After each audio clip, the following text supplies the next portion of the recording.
এই মামলাগুলোতে যেটা আন্দোলনকারীরা দাবি করছে প্রচুর জিডি ওই স্টুডেন্টদের অ্যারেস্ট করা হয়েছে।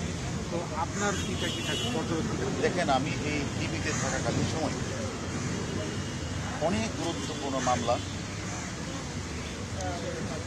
অনেক বড় বড় ঘটনা টিভিতে ঘটেছে।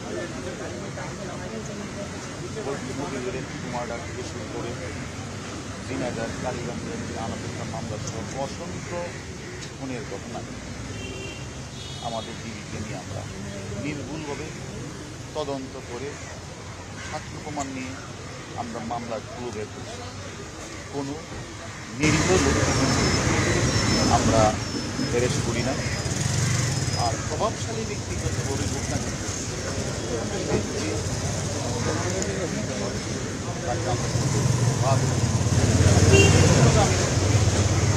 মামলা রুজু হয়েছে। যদি কেউ নির্দোষ থাকে, নির্দোষ প্রমাণিত হয়, তাদেরকে হ্যারেস করা হবে না। এবং যারা ঘটনার সাথে প্রকৃতভাবে জড়িত, যারা বিভিন্ন জায়গাগুলিতে আগুন লাগিয়েছে, স্বপ্নের মেট্রো রেলের ভাঙচুর আগুন লাগিয়েছে, রাষ্ট্রীয় বেসরকারি থানাগুলিতে আগুন লাগিয়েছে, আমাদের পুলিশ সদস্যকে জ্বলিয়ে হত্যা করেছে, এই সকল ঘটনার সাথে যারা জড়িত তাদের কাউকে ছাড়তে হবে।